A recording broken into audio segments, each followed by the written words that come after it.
Fala turma, tudo bem com vocês? Na aula de hoje eu vou ensinar vocês a compararem fundos imobiliários. Não só comparar o mesmo tipo de fundo imobiliário, mas também vou ensinar as peculiaridades de cada um dos três segmentos mais relevantes no Brasil, que são shoppings, galpões e lajes. E por que é extremamente importante você saber comparar um fundo imobiliário? O primeiro passo é você saber diagnosticar o que faz parte de um bom fundo, o que faz parte de um fundo ruim. Mas o bom e o ruim, eles vêm de critérios comparativos. É óbvio que você tem que ter um filtro do que você está buscando em um fundo imobiliário. Mas parte do investidor, do cotidiano do investidor, não do dia a dia, porque você não tem que fazer isso todo dia, mas parte do seu cotidiano tem que ser sempre estar buscando bons ativos. E eu sei que um ativo é bom comparado com outra coisa. Às vezes, você tem que entender o seguinte: alguns segmentos, alguns setores têm peculiaridades que outros não têm. Em dado momento, uma coisa é aceitável numa situação, uma laje corporativa eu aceito, uma coisa que eu não aceito num galpão, que eu aceito em um shopping, e você tem que entender isso e saber comparar. Então, nessa aula, ela vai ser 100% prática. Eu vou usar meu site favorito para análise de fundos imobiliários, que é o Funds Explorer. Não tenho vínculo nenhum com nenhum site, eu uso simplesmente porque eu gosto. E se você tem interesse nesse tipo de conteúdo, se inscreve no canal, é a melhor forma de você ser notificado sempre que eu postar um vídeo novo. E se gosta desse tipo de conteúdo, deixa o like aqui embaixo, isso me avisa. E avisa o YouTube que o conteúdo tem sentido para você. Então, sem mais delongas, vamos lá! Esse é o site do Funds Explorer. Para você que nunca encontrou esse site, nunca analisou um fundo imobiliário, eu tenho uma dica para você. Você pode vir aqui em ferramentas, você pode vir em ranking de fundos imobiliários, beleza? Dentro do ranking de fundos imobiliários, você pode separar por setor. Eu quero analisar de repente o setor de logística. E aí uma dica para você, agora que vem a dica real. Organize por liquidez diária. Organize por liquidez diária.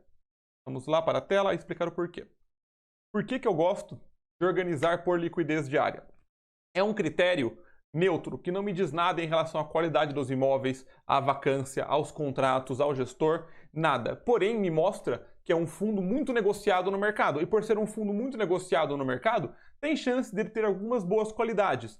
É óbvio que a liquidez, a maior liquidez não é o melhor fundo, nem a pior liquidez é o pior fundo. Só que nós temos que buscar ativos com liquidez. Mateus, você nem falou o que é liquidez. Liquidez é a quantidade de negócios feitos no dia. Então, um fundo imobiliário que tem uma liquidez de 20 mil, isso quer dizer que fazem compras e vendas 20 mil vezes durante um dia, ou seja, é muito fácil você entrar e sair. E nós temos que ter como pré-requisitos ativos com liquidez. Então, ao você filtrar por liquidez, você não está separando de melhor por pior imóvel. Tem gente que separa por preço, por dividendo, por patrimônio. Isso cria um viés na sua cabeça de isso é melhor do que o outro. E não é isso que eu quero para nós aqui, beleza? E eu vou começar comparando fundos imobiliários de logística. Por que eu vou começar comparando fundos de logística? É um setor que eu acho que é mais fácil de se entender. Eu vou passar por toda a análise, vou comparar os dois lado a lado. Vou tirar minha cara para deixar a sua tela mesmo aqui. E ao longo dessa aula, eu vou contar as peculiaridades de cada um. E são dois fundos que as pessoas têm perguntado bastante nessa época. São fundos relativamente novos.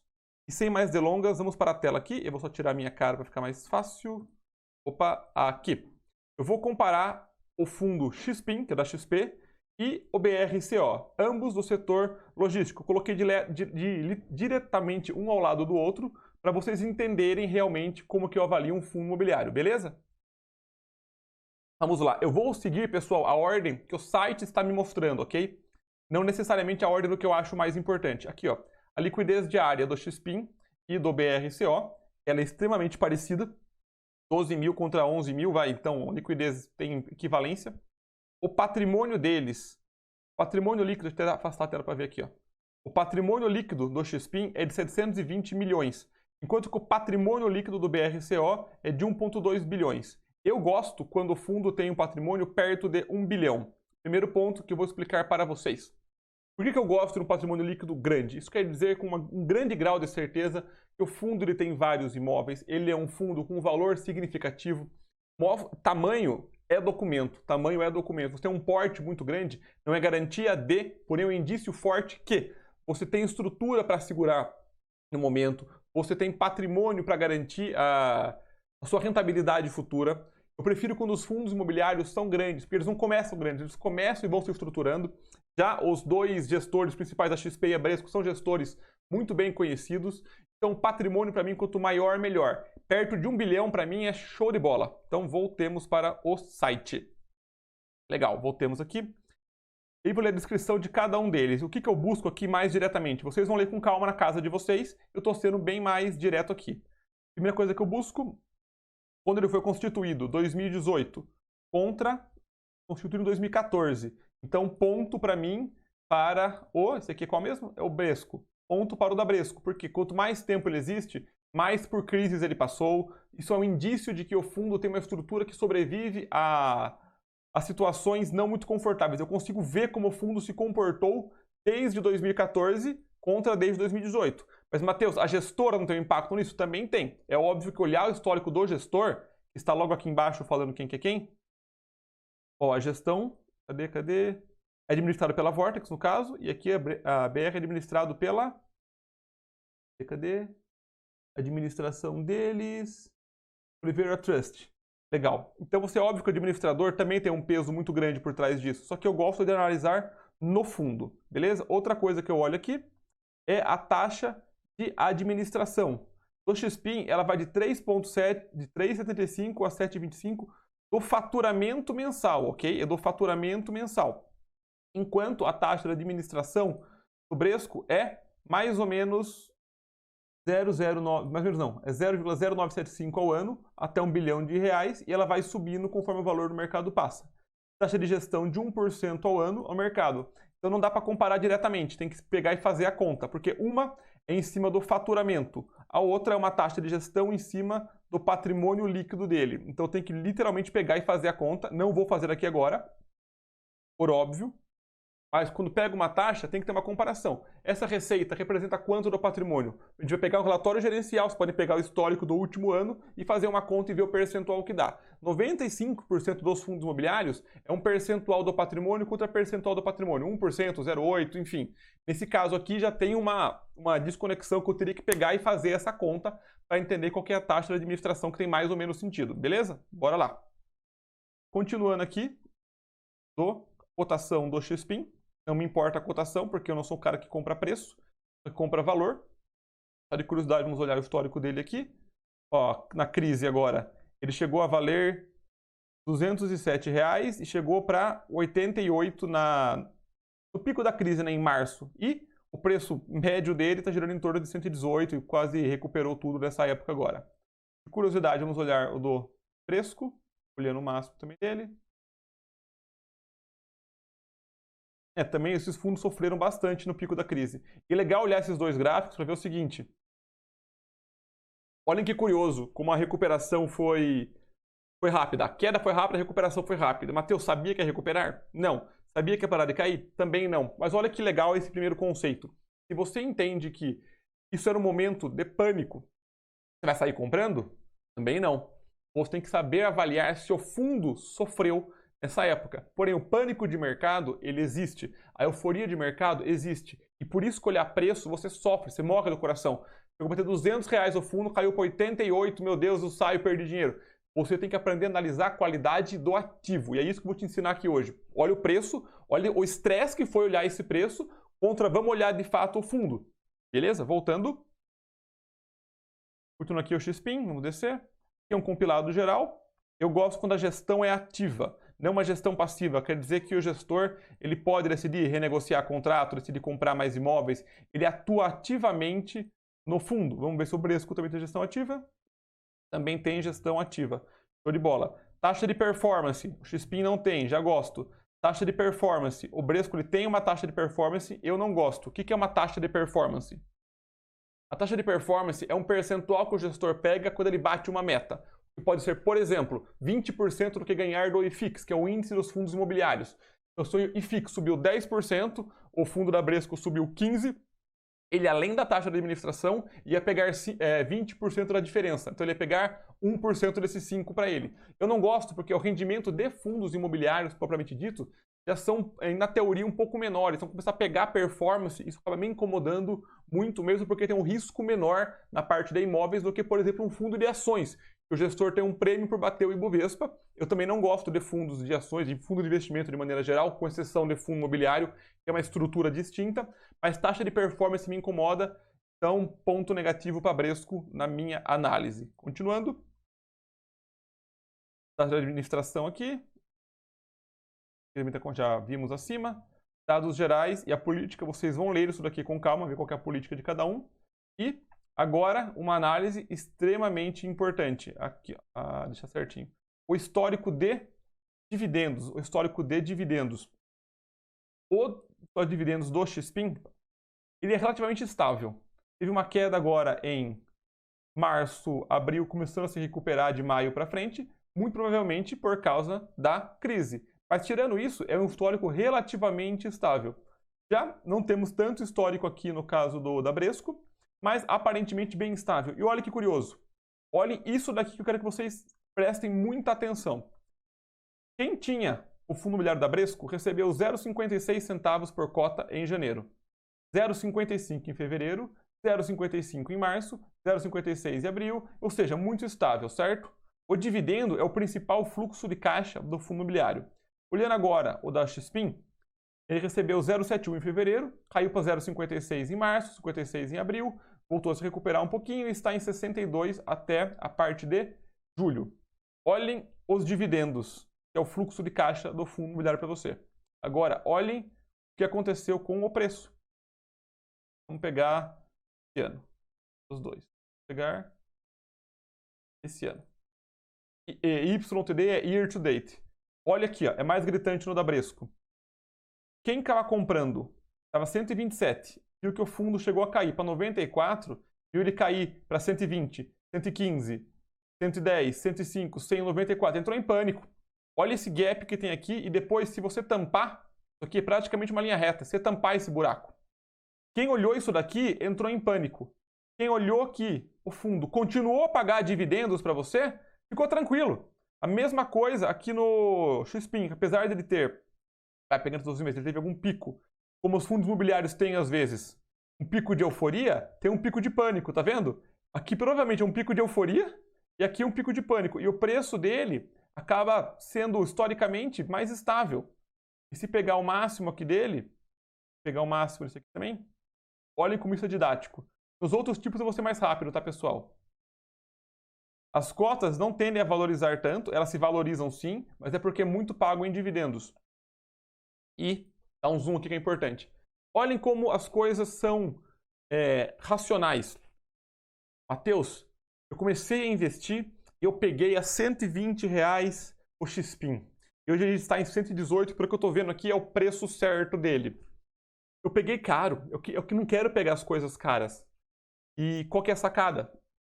Você investe por longo prazo, você não compra um ativo uma vez, você compra com frequência. Tudo bem, você deve ter pego ele a 120, mas se você investe com frequência, você pegou ele a 90. E o preço dele tá quanto que tá? Chegou a bater 200? 207. Eu comprei a 200, ele hoje está 120. Mas se você comprou ele também a 80, tá tudo certo. Se você compra com frequência, tá tudo certo. Mas, Matheus, como é que eu sei que o fundo não vai pro buraco? Você não sabe. Porém, se você viu os fundamentos dele e você comprou a 200, você comprou também a 80. Então você está fazendo um bom preço médio, você compra com frequência, porque se um bom ativo, o zigue-zague é ascendente. Então você compra no zigue e no zague, então você faz um bom preço médio. É assim que você evita comprar as coisas caras e baratas. Mesmo que não existe caro, não existe barato. É tudo questão de risco e perspectiva, que depois se mostra real ou não. Mas você entende como se você compra um ativo que você gosta com frequência, o preço acaba não importando, o que importa é o resultado dele? Então isso é bem legal e extremamente didático. Voltando para o site. Voltando aqui. Pegando aqui do XPIN. Tarará. Dividendos. O dividend yield deles. Que é o percentual de dividendo pago. Cadê? Aqui não tem. Problema nenhum. Não, tá mais para baixo, né, Matheus? Baixo. Aqui, ó. O dividend yield nos dois são estáveis, o que para mim não é nem um pouco relevante, desde que a cota esteja subindo. Não vou me aprofundar nisso. Quem já viu a aula de fundos imobiliários sabe. O valor patrimonial, aqui teve uma distribuição, então não dá para comparar. E aqui, para mim, começa a ficar uma das coisas mais importantes que tem. E o fundo da Bresco, para mim, dá um salto gigantesco na nota da minha avaliação. O fundo da XP tem 5 imóveis em um único estado. O fundo da Bresco tem 10 imóveis em 5 estados. Ele cumpre já 2 dos 3 multis que eu procuro. Ele tem a maior parte dos imóveis dele em São Paulo, mas ele tem no Rio Grande do Sul, Rio de Janeiro, Paraná, Minas Gerais. Do jeito que eu invisto, que é de uma maneira mais protetiva, eu não compro um fundo imobiliário que não for multi. São multimóveis, multiregiões, multiestados e multilocatários. Para mim isso é extremamente importante para diluir e diversificar o meu risco. Eu reforço, não é errado você comprar um fundo imobiliário com um imóvel só, ou estar num lugar só, ou com um locatário só. Isso não é errado. Não é o que eu, Matheus, faço. Você está sujeito a vantagens e desvantagens. Tem um imóvel só, se a região depreciar, você pode sofrer muito. Tem um locatário só, ele pode sair o fundo e para tudo para baixo. Por outro lado, tem vantagens. É mais fácil controlar. Um imóvel só está sempre preenchido, não tem vacância. Enfim, do jeito que eu invisto, eu prefiro investir nos multi. Uma forma de diluir e diversificar o meu risco. Eu sei que eles têm o terceiro multi, porque eu olhei os fundos antes, todos são multilocatários. Então, o fundo da Bresco, ele é multimóveis, multiregião, multilocatário. O fundo da XP, ele é multimóveis, 5 imóveis. Uma região só é multilocatários, mas são poucos imóveis. O outro tem 10 ativos. Mais imóveis eu gosto. E é a opinião do Matheus, beleza? Não recomendação. Continuando aqui, o endereço para quem quiser olhar os imóveis. E é óbvio que você tem que olhar os imóveis. É impossível você comprar um fundo imobiliário sem ver a foto dos imóveis. O da Bresco tem? Não tem os imóveis? O da Bresco tem a foto, não tem? Não, não tem. Usualmente o Funds Explorer coloca a foto dos imóveis, aqui ele não colocou, mas não tem problema, a gente pode olhar tanto no relatório gerencial deles. Aqui comparando o histórico de vacância. A vacância é o grau de desocupação, quando está desocupado. Então, o fundo da XP, ele até fevereiro de 2020 estava com uma ocupação de quase 97%. Aí, em março, a ocupação caiu para 94%, 90% em abril, e agora está em 91%. Então, ele não teve um grande salto na vacância. A vacância é o quê? O grau de desocupação, tá? O quanto está vago. Então, a ocupação é o oposto da vacância. Ele conseguiu manter muito bem isso dentro da crise. Já o fundo da Bresco praticamente se manteve 100% ocupado durante esse período, beleza? E um relatório que eu sempre olho aqui é o relatório gerencial dos dois. Eu vou até ampliar a tela aqui, que eu já abri. E aqui estão as informações oficiais que você tem que buscar quando analisa um fundo imobiliário. Deixa eu ver se eu consigo colocar minha cara aqui. Agora acho que dá para colocar até, né? Pra ficar tão fria essa análise. Muitas coisas aqui a gente já viu que existem no Funds Explorer. Aqui, o que você pegaria? Você pegaria a receita dele para poder comparar com a taxa. Esse aqui é o da XP, que não tem. É o da Bresco, que tem outra taxa lá. Mas você pode pegar aqui o resultado do fundo e fazer o cálculo da taxa, beleza? Que não é no caso da XP e da Bresco. Continuando. É legal vocês verem tudo isso pela primeira vez. Eu vou direto para os pontos chaves. Aqui, ó. Aí. Aqui tá bom. Isso. A evolução da vacância, que a gente já tinha visto também no site. Mas isso aqui não estava aparecendo lá, olha só. A distribuição da receita. Vem 23% de empresas de tecnologia, 22% de varejo, 15% de alimento. Então, ele é bem distribuído também. Tanto nos multi-imóveis, nos multi-inquilinos deles, tem multissetores, eu gosto bastante. Índice de reajuste dos contratos. É reajustado no IPCA e no IGPM. Isso é quase um praxe, mas não custa você conferir. Ou seja, é uma categoria de investimento que tende a te proteger no longo prazo da inflação. Vencimento dos contratos. Jamais pule isso. Isso aqui é muito bom. 72% dos contratos vencem depois de 2024. Tem 4 anos, pelo menos, de previsibilidade de receita. Isso é ótimo. Isso é ótimo. Eu gosto de 4 anos ou mais de vencimento. E, deixa eu ver se eu acho a tipicidade de contratos. Aqui, ó, vamos ver. São os tipos de contrato que tem.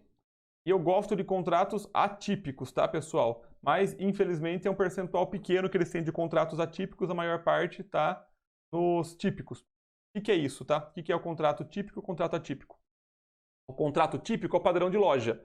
A pessoa, ou de inquilino. A pessoa quer sair, ou o locatário quer sair, ele paga 3 meses de multa ou dá um aviso prévio de 3 meses e sai fora. O contrato atípico, o cara que quer sair fora tem que pagar até o final. É um contrato muito mais protetivo. Na teoria, o atípico, nem o locador nem o locatário podem mexer no contrato, por assim dizer. Então é bom te dar previsibilidade. Previsibilidade é menor risco.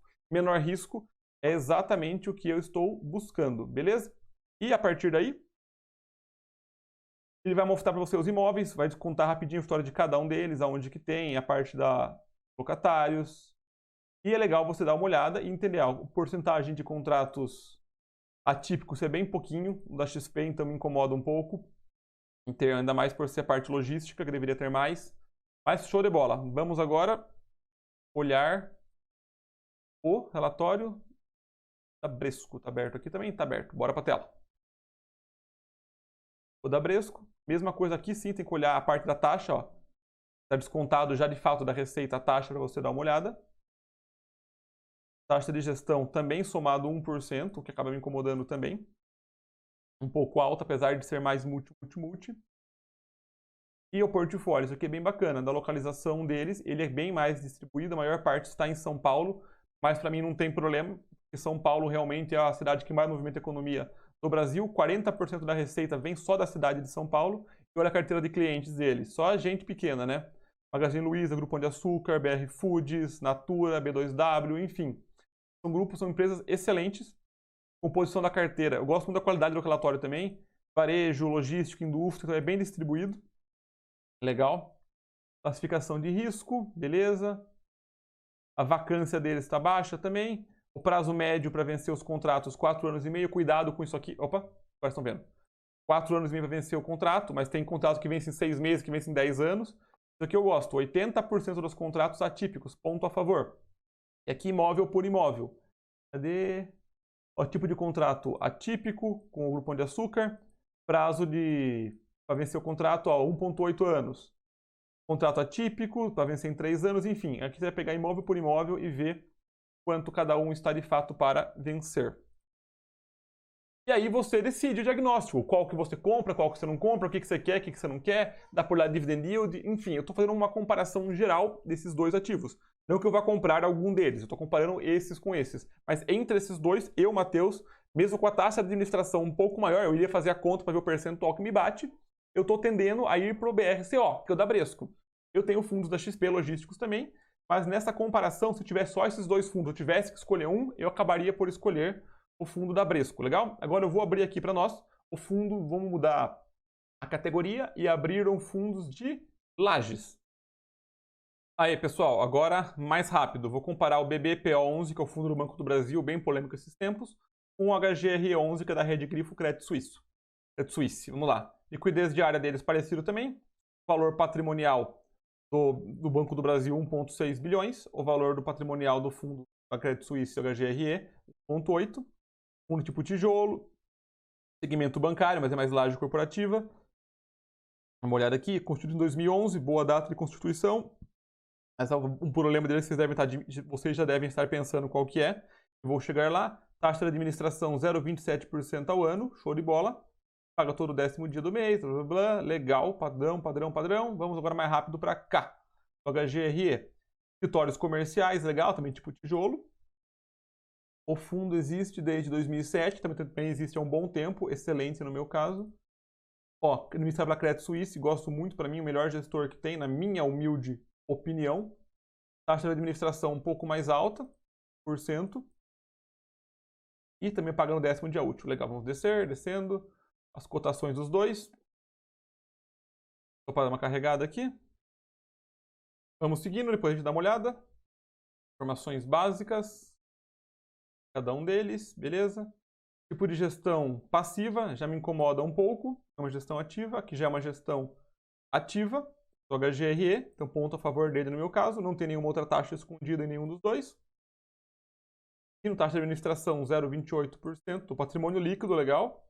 E a taxa de administração aqui de 1%. Então já é uma taxa bem mais elevada no caso do HGRE.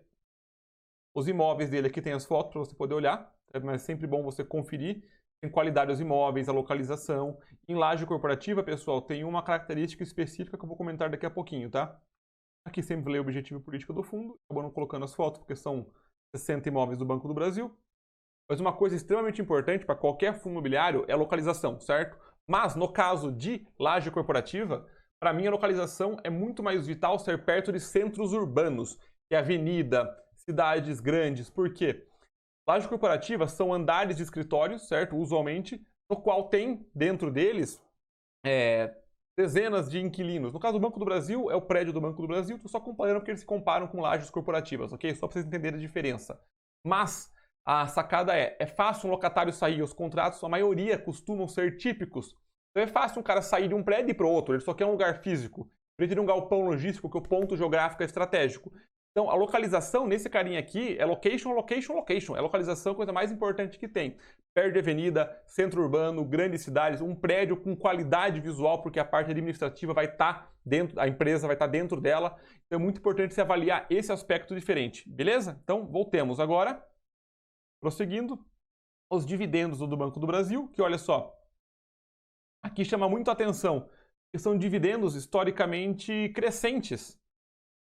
E isso é um fundo que, se pegar o dividend yield deles, o percentual de dividendo pago, sempre foi muito alto, 0,7, 0,8, enquanto o HGRE, apesar de ter dividendos relativamente estáveis, vem sentindo uma queda desde 2016, agora na crise sentiu um pouquinho mais, e o dividend yield dele chegou a ser alto e agora está num percentual menor, o que, de novo, isso aqui não é um problema para mim, certo?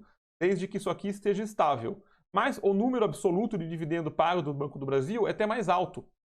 E por que que isso, às vezes, é um problema? Deixa eu explicar para vocês por que que isso, às vezes, é um problema. É um problema que as pessoas elas pegam e analisam simplesmente o percentual do dividendo. Aqui, abriu. Analisam só o percentual do dividendo e vem um fundo, de repente, pô, Matheus, show de bola. O fundo ele vem pagando dividendos cada vez maiores, com dividend yield alto, show de bola. Mas o que que é o dividend yield? O que que é importante você entender disso? O dividend yield nada mais é que o dividendo pago pelo preço da cota, certo? E se o dividend yield está alto quer dizer que ou o dividendo está diminuindo ou o preço da cota está aumentando. No caso do Banco do Brasil, você viu que o dividendo pago ele está aumentando. E por que que o mercado não precifica isso mais caro? O mercado está enxergando um dividend yield alto com o dividendo subindo, certo? O que que acontece na realidade? Tem um risco maior. O mercado ele precifica certo as coisas de risco. Quem acompanhou recentemente o que aconteceu com o fundo BBPO, entende o que eu estou falando. Vamos aqui para a tela, que agora abriram aqui os preços, que eu vou te mostrar o porquê que isso acontece. Não é o preço que importa, mas é a partir dele que eu vou conseguir tomar a minha decisão, beleza? Vamos aqui para a tela então. E olhem que interessante, se eu pegar aqui 12 meses contra 12 meses do Banco do Brasil, ok? Esse aqui é o HGRE. Olha só, essa parte aqui, esse sofrimento, é a crise, certo? Também está aqui e também está aqui. E esse outro sofrimento aqui, ó, que não tem nos outros lados. Isso daqui é um dos riscos do tipo do fundo do Banco do Brasil, que poderia ter sido mascarado com a crise. Vou mostrar para vocês qual que é o principal. E é o seguinte, cadê?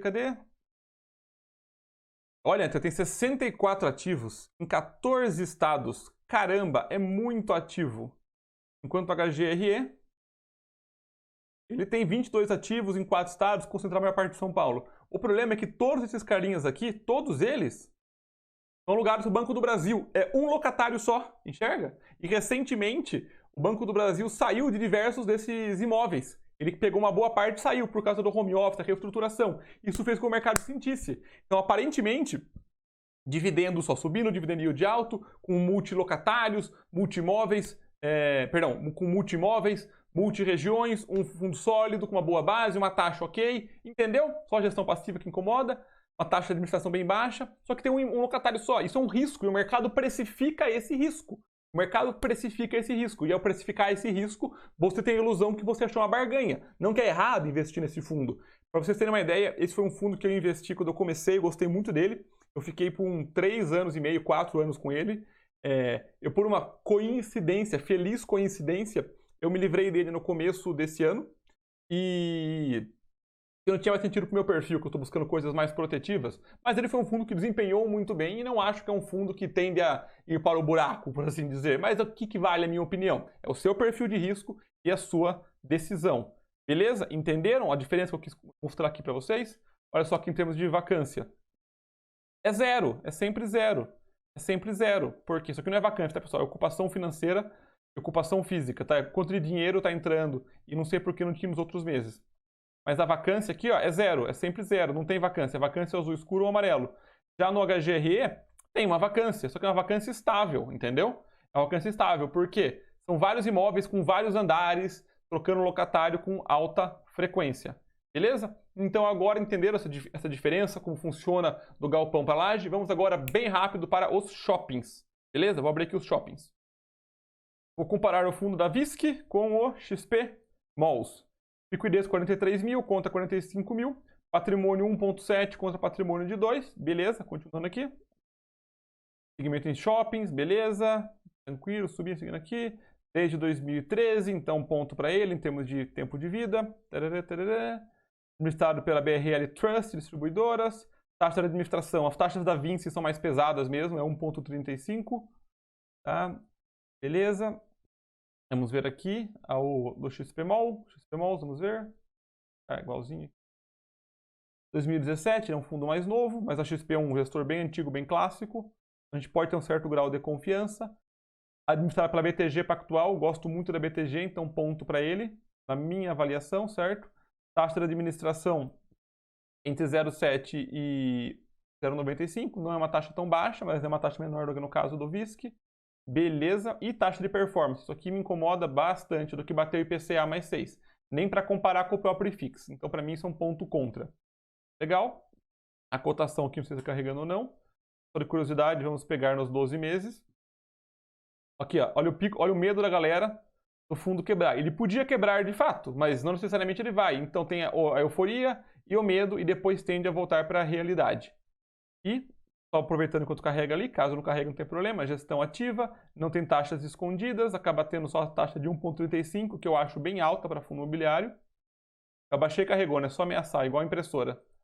Corrigando aqui 12 meses, também sofreu. E quando todo mundo sofre, pessoal, você tem que sentir menos, porque todo mundo sofreu. É uma crise geral, se só o seu fundo sofrer não é um problema. Então a taxa de performance de 20% do que bateu IPCA mais 6. Cadê a outra taxa de administração? Não apareceu por aqui. Aqui, ó. Mudou um pouquinho a regra. Bom, enfim, vamos ver onde está o que conta mesmo o relatório. Então, descendo aqui, tem aqui as fotos dos shoppings também. E é muito legal porque nós brasileiros temos uma boa familiaridade com o shopping, então a gente consegue ter uma noção.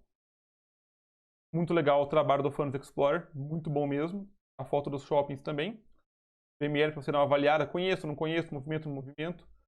O histórico de dividendos. Olha só, os dividendos muito estáveis aqui do VISC. Deixa eu aqui, vocês verem na tela sempre qual que é. O VISC, de repente, bum, né, pegou a crise, começou a sofrer muito. E os dividendos do XPMOLs. E, pessoal, dividendos de fundos imobiliários de shopping, eles podem oscilar mais e o fundo ainda assim estar saudável, ok? Em termos de galpão logístico e laje, eu quero ver uma estabilidade. Em shoppings, eu não tenho que necessariamente ver isso. Por quê? Um percentual da venda das lojas mais do estacionamento costuma vir para o fundo. Então é normal em Natal, Dia das Mães, dar um pico. Então é normal oscilar, porque oscila em função da renda do varejo também. Então isso é uma coisa que é importante você saber para diagnosticar. Até agora vimos algumas coisas peculiares. Por exemplo, galpão logístico. Beleza, Matheus, é importante, tá lá, é mais previsível, busca mais contratos atípicos. Show de bola. Laje corporativa é normal, tem uma vacância um pouco mais alta, a localização é extremamente importante e pode oscilar porque os contratos são majoritariamente típicos e não tem muito como fazer. Shopping, é normal oscilarem os dividendos, mesmo porque a receita muda em função do estacionamento e da receita das lojas. Então é normal, na época da crise que as lojas fecharam, o shopping sofrer mais porque a outra fonte de receita secou. Viram como o raciocínio é diferente? É isso que eu quero que vocês entendam. Legal? E, seguindo aqui, o dividend yield acabou caindo, por óbvio. Vamos seguindo aqui, seguindo aqui. Aqui, ó, 13 shoppings em 9 estados, gosto. 13 shoppings em 6 estados também, muito bom. Obviamente também são multilocatários, porque shopping não tem um locatário só. Cuidando aqui o histórico de vacância. Reparem que a crise, se você olha só isso aqui, você não percebe. Acabou não sofrendo. Os dividendos, que de fato sofreram, mas as lojas não saíram. É uma renegociação do fundo. E se o fundo é um fundo saudável, aqui ó, o XPML chegou a nem pagar dividendo por alguns meses, o que não tem problema. É uma coisa temporária. Você está investindo para que prazo? 6 meses, 1 ano, 1 mês? Tem que entender, legal? E sempre olhem depois o relatório gerencial, o que eu não vou olhar aqui porque a ideia era só de fazer um comparativo. Percebem a diferença do pânico de uma análise? As peculiaridades de cada tipo de setor? E você mapeia, organiza por liquidez, olha os 5 maiores de cada um, começa a marcar os que você gosta, os que você não gosta e eventualmente você tem uma boa carteira de fundos imobiliários, certo? Então, se você gostou desse conteúdo, deixa o like aqui embaixo. Vejo vocês na próxima aula.